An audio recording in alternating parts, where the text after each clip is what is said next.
Hello guys, स्वागत है आप सभी का ऑनलाइन स्टडी एकेडमी में, जहां पे हम डिस्कस कर रहे हैं रोजगार और निर्माण पत्रिका का।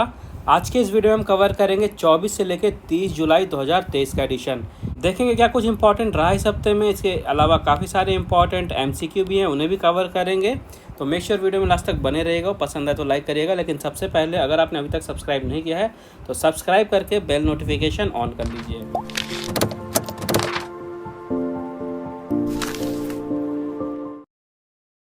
तो सबसे पहले एक महत्वपूर्ण दिवस जो कि है विश्व हेपेटाइटिस दिवस, वर्ल्ड हेपेटाइटिस डे। ये दिन मनाया जाता है हर साल पूरे विश्व भर में 28 जुलाई को। डेट आपको याद रखनी है। इस साल की इसके लिए थीम डिसाइड की गई है, we are not waiting. Theme यानी कि विषय काफ़ी ज़्यादा इंपॉर्टेंट होता है, कई बार बता चुका हूँ। तो आपको डेट तो याद रखनी है 28 जुलाई, साथ ही साथ थीम भी याद रखनी है, वी आर नॉट वेटिंग। तो ये दिन जो है विश्व स्वास्थ्य संगठन की तरफ से मनाया जाता है हर साल 28 जुलाई को, लोगों के बीच में हेपेटाइटिस को लेकर जागरूकता फैलाने के लिए कि हेपेटाइटिस क्या होता है, कैसे होता है, इसका इलाज क्या है। तो इस सब चीज़ों के बारे में लोगों को जागरूक करने के लिए इस दिन की शुरुआत की गई थी। जो हेपेटाइटिस वायरस हैं, इनके 5 प्रकार माने जाते हैं। याद रखिएगा, साइंस का क्वेश्चन यहाँ से बन सकता है। Hepatitis A, B, C, D और ई। तो ये 5 टाइप के हेपेटाइटिस वायरस होते हैं। तो एक्चुअली में जो हेपेटाइटिस है, इसमें लीवर यानी कि यकृत में सूजन हो जाती है या वो सिकुड़ जाता है, और इससे लीवर का कैंसर होने का भी खतरा रहता है। जो विश्व हेपेटाइटिस डे है, इसके लिए 28 जुलाई डेट क्यों चुनी गई ये भी याद रखिएगा। तो 28 जुलाई को ही ये दिन चुना गया क्योंकि इस दिन जो डॉक्टर बारुख ब्लम्बरबर्ग हैं, डॉक्टर बारुख ब्लम्बरबर्ग, तो इनका जन्मदिन पड़ता है। अब इनका जन्मदिन इम्पॉर्टेंट क्यों है? क्योंकि ये वही वैज्ञानिक है जिन्होंने हेपेटाइटिस बी वायरस की खोज की थी। इन्होंने हेपेटाइटिस बी वायरस की खोज की थी और इसके लिए इन्हें नोबेल पुरस्कार भी दिया गया था। नोबेल पुरस्कार इन्हें दिया गया था 1976 में। तो ये ईयर भी याद रखिएगा। तो इन्हीं का बर्थडे है 28 जुलाई को, इसी कारण से 28 जुलाई को चुना गया विश्व हेपेटाइटिस दिवस के रूप में। इसके अलावा ये दिन मनाया जाता है विश्व स्वास्थ्य संगठन की तरफ से। तो इनके बारे में स्टैटिक भी आपको याद होना चाहिए। WHO का मुख्यालय है स्विट्ज़रलैंड के जिनेवा में। इसकी स्थापना की गई थी 1948 में, और अभी यहाँ पे महानिदेशक हैं टेड्रोस एडहानम। इसके बाद एक और इम्पोर्टेंट क्वेश्चन है जो कि इंडेक्स से है। देखिए, आपने अगर रिसेंट के पेपर सॉल्व किए हैं, पुराने पेपर सॉल्व किए हैं, तो यहाँ पे इंडेक्स और रैंकिंग से काफ़ी ज़्यादा क्वेश्चन पूछे जाते हैं। तो इसी तरह का एक इंडेक्स है जो कि है हेनले पासपोर्ट इंडेक्स, जो कि बताता है कि कोई भी देश है उसका पासपोर्ट पूरे विश्व भर में कितना ज़्यादा मजबूत है। यानी कि कोई भी देश है, उसके जो नागरिक हैं तो बिना पहले से वीज़ा लिए कितने ज़्यादा देशों में वो जा सकते हैं। तो ये चीज़ बताता है हेनले पासपोर्ट इंडेक्स। इसी चीज़ से पता चलता है कि उस देश का पासपोर्ट कितना ज़्यादा स्ट्रॉन्ग है। तो इस साल की रैंकिंग यानी 2023 की रैंकिंग में पहले नंबर पर रहा है सिंगापुर, और भारत रहा है अपना 80 नंबर पे। पिछले साल भारत 87 नंबर पे था, और इस साल रैंकिंग में सुधार हुई है, भारत आ गया 80 नंबर पे। सिंगापुर है सबसे ऊपर पहले नंबर पे, और सबसे नीचे कौन सा देश है? तो सबसे नीचे है अफ़गानिस्तान। तो ये 3 चीज़ें आपको याद होनी चाहिए, सबसे पहला, सबसे लास्ट और भारत की रैंकिंग सबसे ज़्यादा इम्पोर्टेंट। अब सिंगापुर ने टॉप किया है इस इंडेक्स में, तो सिंगापुर के स्टैटिक भी याद रखिएगा। सिंगापुर की राजधानी है सिंगापुर, प्रधानमंत्री हैं ली सेन लूंग, और मुद्रा है सिंगापुर डॉलर। इसके बाद एक और इम्पोर्टेंट क्वेश्चन है। हाल ही में प्रधानमंत्री नरेंद्र मोदी जी फ्रांस की यात्रा पे गए थे, लास्ट वीडियो में मैंने आपको बताया था। तो फ्रांस के जो राष्ट्रपति हैं इमैनुअल मैक्रोन, इन्होंने प्रधानमंत्री नरेंद्र मोदी जी को फ्रांस के सर्वोच्च पुरस्कार grand cross of the legion of honour से सम्मानित किया है। काफ़ी ज़्यादा इंपॉर्टेंट क्वेश्चन है, याद रखिएगा। फ्रांस का सर्वोच्च पुरस्कार कौन सा है? Grand cross of the legion of honour. किसे दिया गया है? प्रधानमंत्री नरेंद्र मोदी जी को। किसने दिया है? फ्रांस के राष्ट्रपति इमैनुअल मैक्रोन ने। तो इस तरह से आपको याद रखना है। अब फ्रांस की चर्चा हुई है, तो यहाँ से स्टैटिक में आपको याद रखने हैं कुछ चीज़ें, जैसे कि फ्रांस के राष्ट्रपति कौन है? प्रधानमंत्री नहीं, यहाँ पे राष्ट्रपति होगा, प्रेसिडेंट। तो राष्ट्रपति कौन है? राष्ट्रपति हैं इमैनुअल मैक्रोन, जिन्होंने ये सम्मान दिया है। फ्रांस की मुद्रा है यूरो, और इसके साथ ही साथ CFP फ्रैंक, दोनों याद रखना है, और राजधानी है पेरिस। नेक्स्ट यहाँ पे एक इम्पॉर्टेंट अपडेट है। हाल ही में G20 की वित्त मंत्रियों की और केंद्रीय बैंक गवर्नरों की बैठक हाल ही में गांधीनगर में संपन्न हुई है। कहाँ संपन्न हुई है? गांधीनगर में। किसकी बैठक थी? तो G20 है, ग्रुप ऑफ 20, यहाँ के वित्त मंत्रियों और केंद्रीय बैंक गवर्नरों की। अब याद रखिएगा, इस साल जो अध्यक्षता है G20 की, ये किसके पास है? ये है भारत के पास। तो जितनी भी G20 की बैठकें होंगी इस साल, सबकी अध्यक्षता करेगा भारत, और जो भी बैठक होगा उसकी जो अध्यक्षता होंगे उस डिपार्टमेंट के चीफ करेंगे। जैसे कि वित्त मंत्री की चीफ हैं हमारी वित्त मंत्री निर्मला सीतारमण जी, और केंद्रीय बैंक गवर्नर हैं शक्तिकांत दास जी। तो इन दोनों व्यक्तियों ने, निर्मला सीतारमण जी और शक्तिकांत दास जी, इन्होंने संयुक्त रूप से इस बैठक की अध्यक्षता की थी। तो ये आपको प्लेस याद रखना है, गांधीनगर में संपन्न हुई थी, और किसने अध्यक्षता की, इनका नाम याद रखना है। अब बात G20 की हुई है, तो याद रखेगा इसमें देश कौन कौन से हैं।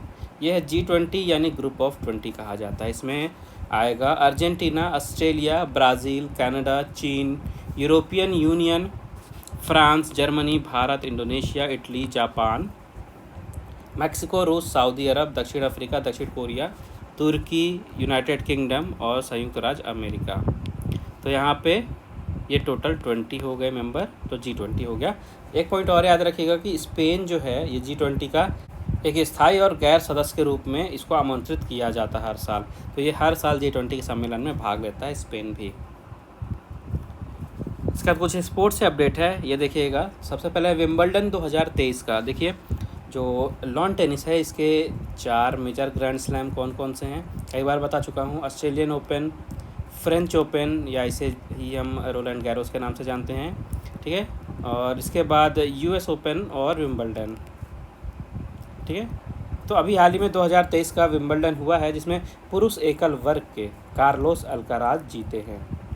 आप देखिए स्पोर्ट्स से रिलेटेड आपको क्या क्या याद रखना है। सबसे पहले तो जो टूर्नामेंट है ये किस खेल से संबंधित है याद रखना है। तो विंबलडन किस खेल से संबंधित है? लॉन टेनिस से, ठीक है। इसके बाद जीते कौन हैं, वो जो खिलाड़ी हैं उनका नाम, उन्होंने किसे हराया है, जो खिलाड़ी होते हैं वो किस देश के लिए खेलते हैं, और वो जो खिलाड़ी वो किस खेल से संबंधित है। ये सारी चीज़ें आपको याद होनी चाहिए। जैसे कि जीते हैं कार्लोस अल्काराज, ये किस देश के लिए खेलते हैं? ये खेलते हैं स्पेन के लिए। किस खेल से संबंधित है? ये संबंधित है टेनिस से। इन्होंने हराया किसे है? इन्होंने हराया है नोवाक जोकोविक को, जो कि विश्व के नंबर 1 के खिलाड़ी हैं। नोवाक जोकोविक किस देश के लिए खेलते हैं? ये खेलते हैं सर्बिया के लिए, और ये भी टेनिस से रिलेटेड हैं। वहीं महिला एकल वर्ग में बात की जाए तो यहाँ पे जीती हैं मार्टेका वोंड्रोसोवा। मार्टेका वोंड्रोसोवा ये चेक गणराज्य के लिए टेनिस खेलती हैं। इन्होंने टूनीशिया की ओंस जाबेउर को हराया है। टूनीशिया की ओंस जाबेउर को हराया है। तो पुरुष एकल और महिला एकल दोनों ही विजेता और उपविजेता उनके देश के नाम आपको याद रखने हैं। एक पॉइंट ये एडिशनल याद रखिएगा कि सबसे ज़्यादा बार रोजर फेडरर ने विंबलडन जीता है। इन्होंने टोटल 8 बार विंबलडन जीता है। अब रोजर फेडरर किस देश के हैं? तो ये स्विट्ज़रलैंड के लिए खेलते थे। इसके बाद एशियन एथलेटिक्स चैम्पियनशिप। हाल ही में ये जो प्रतियोगिता है एशियन एथलेटिक्स चैम्पियनशिप, ये थाईलैंड में संपन्न हुई है, ठीक है। थाईलैंड में ये संपन्न हुई है। इस प्रतियोगिता ने भारत ने 6 गोल्ड मेडल जीते हैं, 12 सिल्वर जीते हैं और 9 ब्रॉन्ज जीते हैं। टोटल भारत ने 27 मेडल जीते हैं। भारत पदक तालिका में बात करें तो नंबर 3 पे रहा है। भारत की रैंकिंग आपको याद रखनी है, भारत रहा है नंबर 3 पे। सबसे ऊपर कौन था? सबसे ऊपर था पहले नंबर पे चाइना। तो यहाँ पे भारत ने कितने पदक जीते हैं, किस नंबर पे था, टेबल में किसने टॉप किया है? चाइना ने। और प्रतियोगिता हुई कहाँ पे थी? थाईलैंड में, ये याद रखना है। इसके बाद भारत के पैरा एथलीट हैं सुमित आंतिल। तो अभी हाल ही में फ्रांस में आयोजित हुई थी विश्व पैरा एथलेटिक्स चैम्पियनशिप। विश्व पैरा एथलेटिक्स चैम्पियनशिप, वहाँ पे इन्होंने भाला फेंक स्पर्धा में F64 वर्ग में स्वर्ण पदक जीता है। इन्होंने 70.83 मीटर थ्रो करके इस कैटेगरी में नया विश्व रिकॉर्ड भी बनाया है। तो अब याद रखिएगा, सबसे पहले तो सुमित अंतिल किस खेल से रिलेटेड हैं? ये भाला फेंक से स्पर्धा से रिलेटेड हैं, जेवलिन थ्रो, ठीक है, जेवलिन थ्रो। इसके बाद इन्होंने कहाँ पे स्वर्ण पदक जीता है? इन्होंने विश्व पैरा एथलेटिक्स चैम्पियनशिप की F64 वर्ग में इस प्रतियोगिता में गोल्ड मेडल जीता है। ये प्रतियोगिता हुई कहाँ थी? ये प्रतियोगिता हुई थी फ्रांस में, और इन्होंने इस कैटेगरी में नया विश्व रिकॉर्ड बनाया कितने मीटर का? 70.83 मीटर का। इसके बाद हैं आयरलैंड के गोल्फर, ये हैं रॉरी मैकइलरॉय। आयरलैंड के गोल्फर हैं, गोल्फ खेलते हैं। इन्होंने हाल ही में स्कॉटिश ओपन गोल्फ टूर्नामेंट का खिताब जीत लिया इस साल का। कौन सा टूर्नामेंट था? Scottish open golf tournament.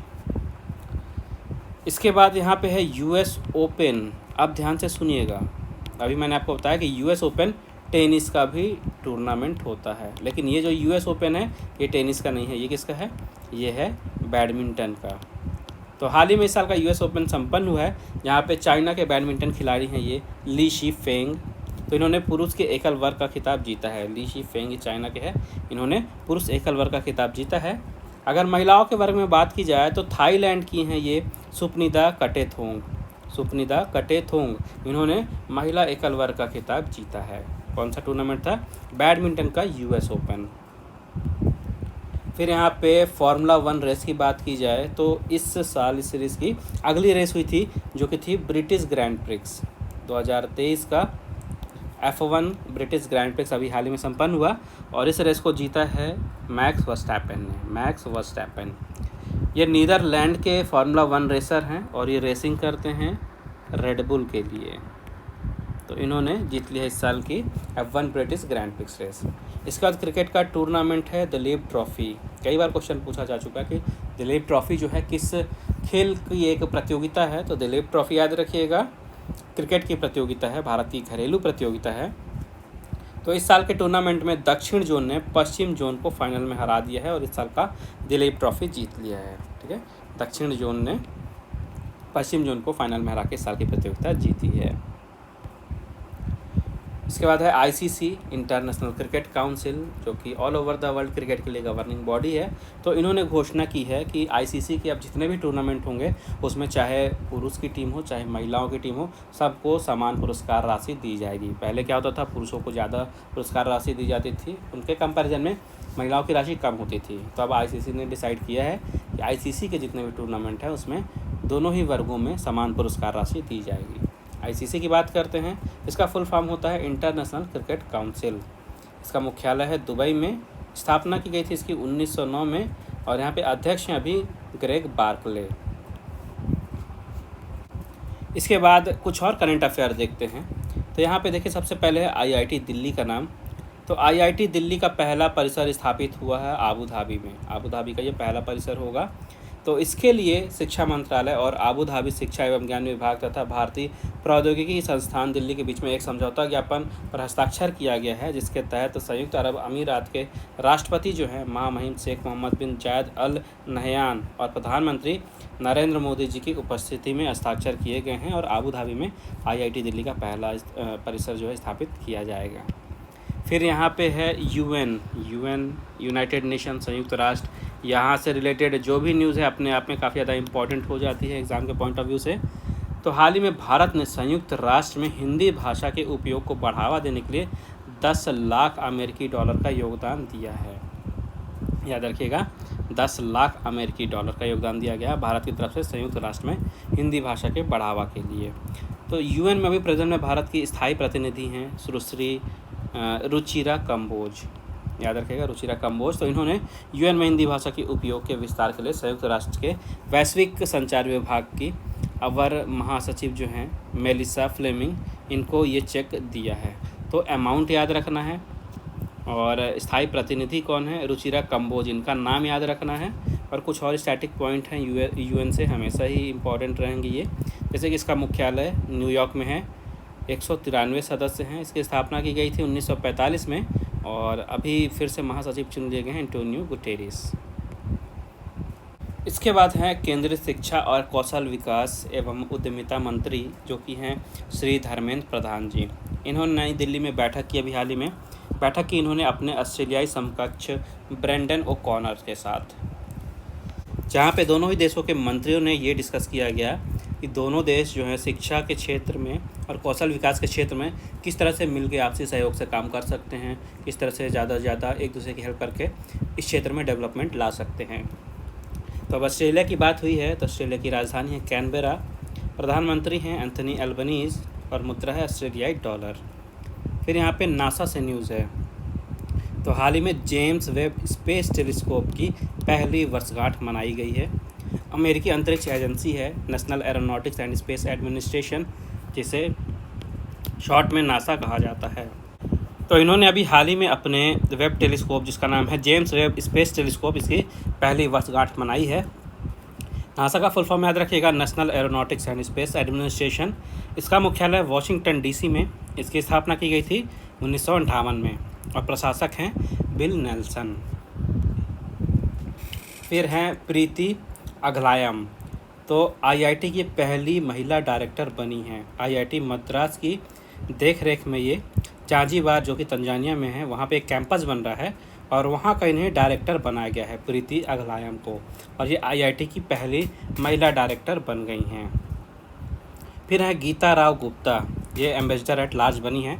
तो अमेरिका की उपराष्ट्रपति हैं कमला हैरिस, जो कि अमेरिका की पहली महिला उपराष्ट्रपति है। ये पॉइंट आपको हमेशा याद रखना है। तो इन्होंने भारतवंशी गीता राव गुप्ता को विदेश मंत्रालय में महिलाओं से संबंधित वैश्विक मुद्दों के लिए एम्बेसडर एट लार्ज पद की शपथ दिलाई है। तो नई एम्बेसडर एट लार्ज बन गई हैं गीता राव गुप्ता। इसके बाद है एलन मस्क, जो कि टेस्ला, स्पेसएक्स और ट्विटर के मालिक हैं। तो इन्होंने एक नई कंपनी की शुरुआत की है ब्रह्मांड की वास्तविक प्रकृति को समझने के लिए, और ये जो कंपनी है इसका नाम याद रखेगा, इसका नाम है एक्सआई। ठीक है, एक्सआई। तो ये नई कंपनी लॉन्च की गई है एलन मस्क के द्वारा। इसके बाद हैं दिलप्रीत सिंह, भारतीय पुरुष हॉकी टीम के फॉरवर्ड खिलाड़ी हैं ये दिलप्रीत सिंह। इनको 2023, 22 और 23 के दौरान जो FIH हॉकी प्रो लीग हुआ था, वहाँ पे इन्होंने विश्व चैंपियन जर्मनी के खिलाफ एक ओवरहेड शॉट खेला था, और उसी शॉट के लिए इन्हें पॉलीग्रास मैजिक स्किल पुरस्कार के लिए नामांकित किया गया है। कौन सा पुरस्कार है? पॉलीग्रास मैजिक स्किल पुरस्कार। किसे दिया जाएगा? दिलप्रीत सिंह को। इसके बाद पेरू से न्यूज़ है। तो पेरू में जो पुरातत्वविद हैं, इन्होंने 3000 साल पुराना एक सीलबंद गलियारा का पता लगाया है। इसका नाम दिया गया है कॉन्डर्स पैसेजवे। कॉन्डर्स पैसेजवे कहाँ पाया गया है? पेरू में। इसके बाद है गैरी स्टीड। तो न्यूजीलैंड क्रिकेट के अलग अलग प्रारूप के लिए अलग अलग कोच रखने का जो प्रस्ताव दिया गया था कुछ समय पहले, उसे खारिज कर दिया गया है। और जो गैरी स्टीड हैं, ये 2 साल तक टीम के मुख्य कोच बने रहेंगे। ये न्यूजीलैंड क्रिकेट टीम के कोच हैं, तो 2025 तक ये कोच बने रहेंगे। इसके बाद स्मृति शेष देखते हैं। तो यहाँ पे एक लेखक हैं जो कि मिलन कुंडेरा, जिनका नाम था, हाल ही में 94 वर्ष की आयु में इनका निधन हुआ है, मिलन कुंडेरा का। इन्होंने जो पुस्तक लिखी थी उसका नाम था unbearable lightness of being. Unbearable lightness of being. तो यहाँ पे इनकी पुस्तक का नाम याद रखना है। ये लेखक थे, याद रखना है, और इनका नाम मिलन कुंडेरा।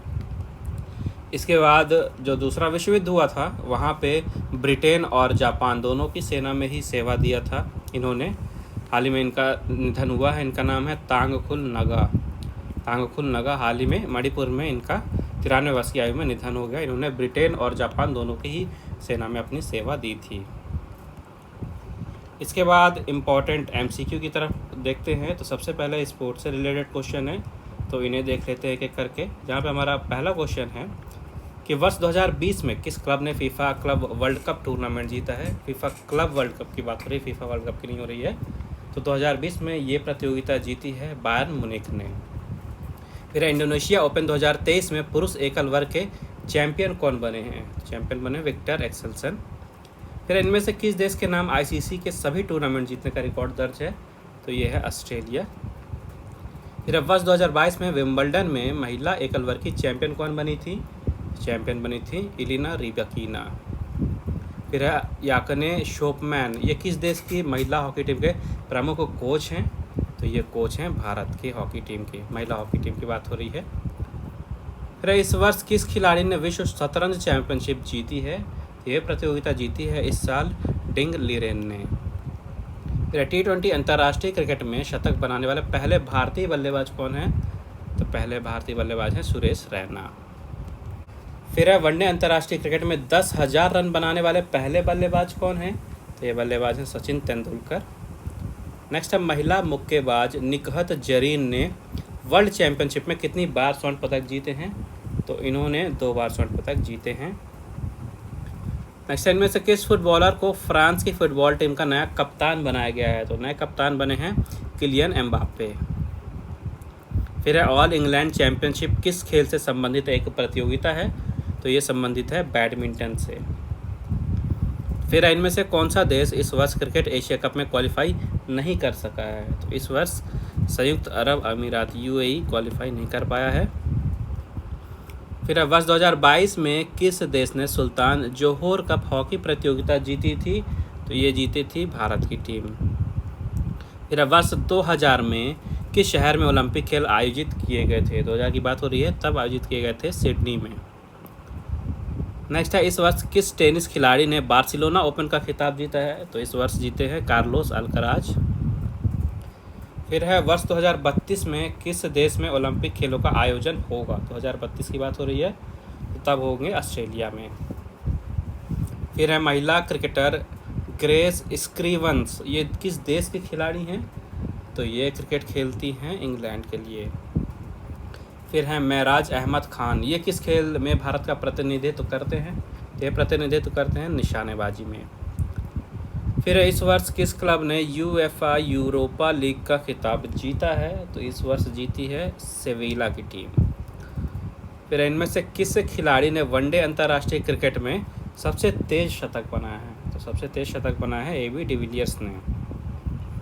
फिर ओलंपिक खेलों में मुक्केबाजी को किस वर्ष पहली बार शामिल किया गया था? तो पहली बार मुक्केबाजी शामिल की गई थी वर्ष 1904 में। फिर भारतीय महिला क्रिकेट टीम ने कॉमनवेल्थ गेम्स 2022 में कौन सा पदक जीता है? तो भारतीय महिला टीम ने जीता है रजत पदक। फिर वाटर पोलो खेल में एक टीम में कितने खिलाड़ी खेलते हैं? तो एक टीम में होते हैं 7 खिलाड़ी। यहाँ पे आप कुछ सामान्य ज्ञान के क्वेश्चन हैं। पहला क्वेश्चन है, तुलसी म्यूजियम मध्य प्रदेश के किस जिले में स्थित है? तो ये है सतना में। फिर सामाजिक न्याय व निशक्तिजन कल्याण विभाग के परिसर में मध्य प्रदेश सरकार द्वारा विश्व पर्यावरण 2020 पर चलाए गए वृक्षारोपण अभियान का नाम क्या था? तो ये था थैंक मॉम। फिर है मध्य प्रदेश विद्युत नियामक आयोग का प्रधान कार्यालय कहाँ पे है? तो यह है भोपाल में। फिर मध्य प्रदेश में लाडली लक्ष्मी योजना किस वर्ष प्रारंभ की गई थी? तो लाडली लक्ष्मी योजना प्रारंभ की गई थी वर्ष 2007 में। फिर है निम्न में से किस स्थान पर बहुती जलप्रपात है? तो बहुती है रीवा में।